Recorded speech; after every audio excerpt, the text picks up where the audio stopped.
I'm here with Susan Benson from the Barrow Archive Centre, who's come along to the fair again with lots of materials from the archive to give people information about Lower Furness. Is that your focus here today? Yes, really the sort of area around Furness Abbey, so Barrow, Dalton, Alveston, bit of maybe up to Pennington.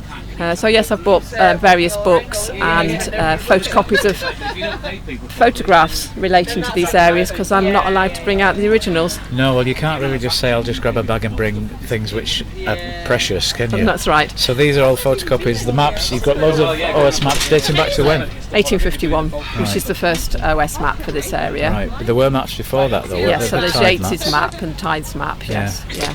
But the oldest document, I have got a photocopy of the oldest document for the area, which is the Ulverston Charter, Market Charter from which is 1280. I was speaking to the Mayor of Ulverston earlier on and asked him about, I said, your history in Ulverston must go back as far as you know, here. Yeah. And he said, yeah, the charter is, but you know straight away when it was. Yeah, 1280. So are people surprised when you show them maps about how small Barrow used to be? Yes, I mean, if they don't know, so showing them that how Barrow's grown from a few houses to quite a big area in 50 years, yes. So where was the heart of Barrow in its original, before it started growing? It's down to where St George's Church is and Morrison's, that sort of area, Rabbit Hill. And it had four quays where the iron ore would be taken, jetties where the iron ore would go out They were along the Strand, weren't they? Sort of into the channel, because there was no dock, it was just a tidal channel. It was just a channel, yes. So you had to walk across to get to Barrow Island or catch a boat and do the same to Walney. So that's it, and then of course it grows. Was Barrow doomed to be a success because the iron ore was here, the coal wasn't far away? It was doomed to success, wasn't it? In a way. In a way. Well, it was always going to grow. As long as you had the people behind it, and obviously with the support of the Duke of Buccleuch. That was a clumsy way of saying it, but everything was here for it to be a success. Well, the coal came from Durham. Yeah. But the iron ore was certainly in this area. Yes. And then you had the people who decided that they would put money into the town. So. The Schneiders and Ramsden, Duke of Buccleuch, Duke of Devonshire. And what about the population of Barrow? Because the native population of Barrow must have been very small, the indigenous people. About 20 houses, I think. Where did everybody come from? So they all moved here from, it's got Cornish tin miners who came up and worked at Stank Mines. You had people who worked in the shipyard came from Glasgow, from Belfast, Birkenhead and the North East. And then a lot of people who worked in the iron and steel works came from the Black Country, so around the Birmingham area. And some would have travelled, and then, so I know there's Cornish tin miners that came from Cornwall to America and then came back to Barrow. So when you're talking about these places, you're ringing bells in my memory that my mother used to say that her grandfather came from Staffordshire and somebody else came from the North East. That's right.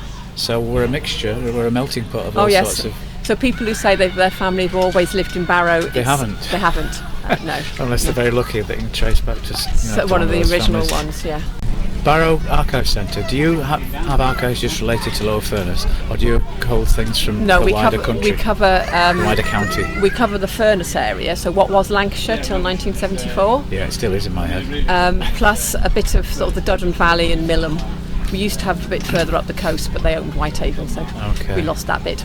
And Cartmel area, some of it's in Kendal and some of it's in Barrow. And of course some older archives, like the archives from Holker Hall, are in Preston still, in the Lancashire Archives. So how closely have you been involved with the Sankey project, which now you own? We own. You own them, because they were gifted to you, weren't they? That's right. During lockdown, when all the volunteers were working on actually working out what the images were and doing all the work on it, once I was allowed back into the archives, I would get questions like who had this car, so I'd have to go and find out who the registration, see who the first owner of that car was. So advice probably more than I haven't had much to do with actually cataloguing or anything.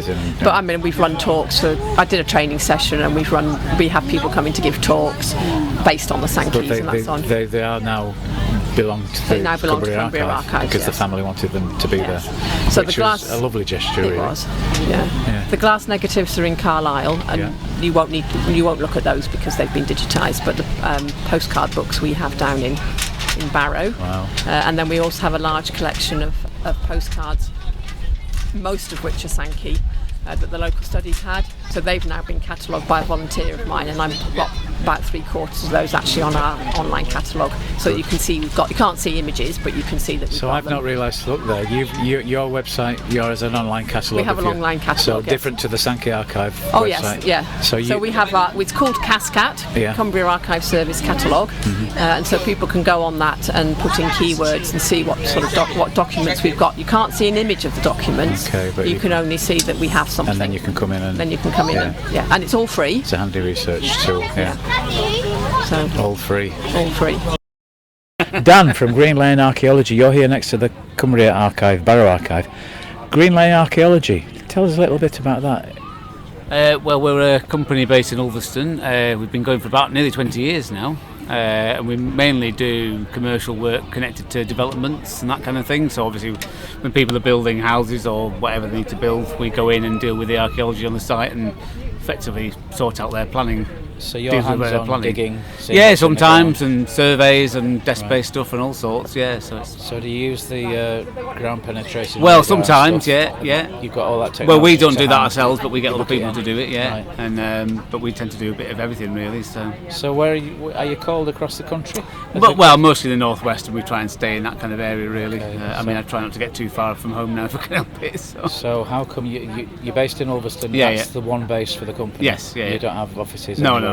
no, we're only small. So how long has it been there? Well, that office we're at now, for about 10 years, maybe a bit more. Can't remember now. So. Okay, so have you been to anywhere like nationally famous to do? Well, working at Furness Abbey, we've done stuff then there. this is nationally famous, That is isn't it? nationally famous. In fact, we were here the other week, so. Survey. What were you surveying for the other week? Well, we were watching the foundations being dug for this new statue that's going in. Oh, is that going ahead? Yeah. Right, so okay. Just over there. So you had to supervise and Just watch monitor. that, yeah. And was there anything? Well, they weren't very deep, really, so no, it wasn't. Okay. So when we have these medieval fairs, we're not allowed to put spikes into the ground, are we? Because of the Well, nature of- yeah, well, they had to get permission, obviously, is to do that. is Yeah. that So. because the reason Well, it's you to may, do with schedule monument. you may well consent. damage something. Yeah, so yeah. I mean, all the gazebos are weighted down. aren't yeah. Well, it's partly not, damaging stuff under the ground. they? Yeah. No. Okay, so are you a trained archaeologist? Yeah. Well, I did a degree, and I've been doing it for 25 years. So. You must be good by now. I don't know about that. Hopefully not any worse than it was at the beginning.